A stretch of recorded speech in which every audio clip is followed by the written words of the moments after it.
Hello, good people of the interwebs. This is the Batman Painter here, and today we're going to be painting up a Solar Auxilia Atheon Heavy Sentinel. So a Heavy Sentinel from now on, anyway. It's a part of the battle group thing that I'm slowly trying to work my way through. And it's a pretty cool model. It took about 2 cups of coffee to put together, so that's not bad, you know. Anywho, so my color scheme for these are pretty true to the box art because I have no imagination. So I start with the Stormvermin fur,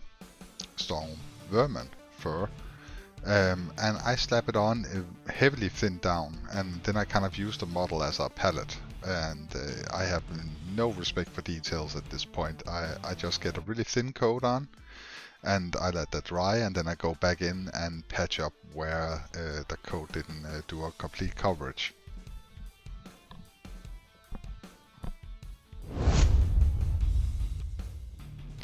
Next, it's ash gray from the army painter. Alternatively, you can use it's called Dawnstone. I think that's pretty much the same color, and that's for a heavy dry brushing.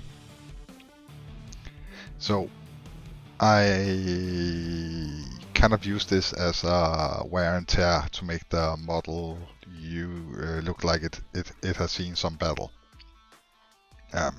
So I'm not too careful with how much actually goes on, because if it's too much I can always clean it up. And next I go in with the spaceship exterior. That's celestial gray, I guess. It's a very light gray. I just like the army painter version of that gray. And I do a lighter dry brush. And I do this because it adds some variation, and I think it looks good. Next, it's bright bronze, and that's for all the metal, bronze, goldy kind of trim. And I just really like the bright bronze from Vallejo. It's easy to thin down, so it doesn't gunk up as much, and that's an issue I have with the metallic paints, is that I don't thin them enough, or they're hard for me to thin, so it ends up looking really gunky. And it still does, but it's one of the better ones, so I like this one. It's also quite bright. And after I've done this, I will go in with the Stormvermin fur and clean up a little bit, both for the dry brushing and wherever I hit the things that weren't supposed to be bronze. And lead belcher for all the metals, and that's the weapons, the vents, what's it called, the exhaust on the back, the pistons for the legs, generally just all the metal, the missiles as well.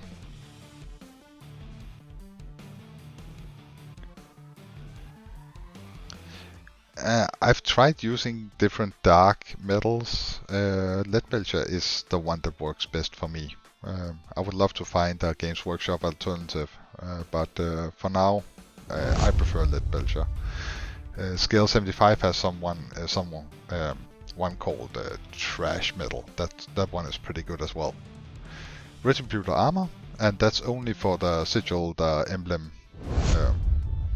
I just want to give it another color. I want to make it gold, because why not? Corvus black for the main of the gun, everything except for the barrel actually. And it's a nice off black. It's good for weapons and such.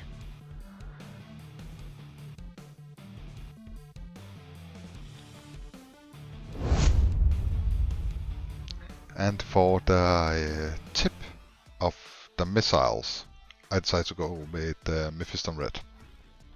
It's a nice red, flows easily, and I wanted to add some color to the model because it was a lot of gray and metal.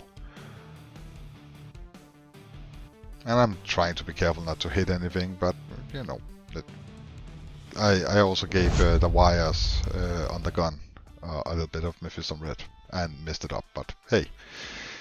Shading for all the bronze, I decided to go with Reichland Flesh Shade. because it just complements it nicely, and it brings out a lot of the detail that just bright metal seems to have a tendency to hide.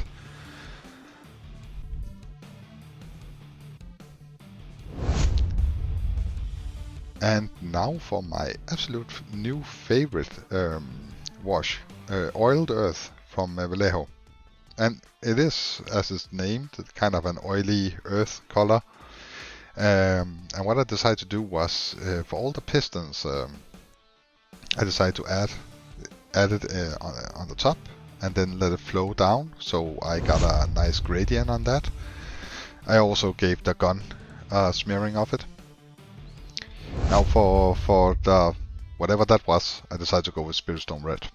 And then Cold Sky for the lights or whatever it is next to it. And don't forget the little window. I did that on the Lehman Ross model. And I block most of it with my hand because I'm just brilliant like that. Next I go in with Lutheran Blue and give it a little dab. Just a little dab, because I wanted to add some detail on the model. And actually put a little bit of effort into making it look a little more interesting. And finally, Blue Horror. And just a little dip on the top. That got a little too big. And again, it's just a question about adding a little bit of effort into small things. I have a tendency to find focus points. Oh, and to dirty it up, I decided to use some, I think it was called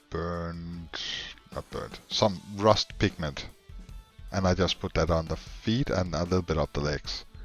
And this is the end result, after a matte varnish to seal in the pigment. So, it's a really fun model to paint. It's not that difficult. Everything is kind of reachable, so you don't have to do sub-assembly, which is something I like. I think the most frustrating about painting models is if there are a lot of hard to reach areas. And this model doesn't really suffer from that, so that's just awesome. Makes me happy. And they are actually fairly easy to make look pretty good. I say, with no humility at all. And you know, when you look at it afterwards, you see a bunch of things you could have done better. Well, that's the thing. No, I'm kind of happy with it. I'm looking forward to be painting more of these little buggers. Anywho, if you enjoyed the video, please do leave a like. It makes me happy. And if you haven't done so already, subscribe. I mainly do videos where I paint a model.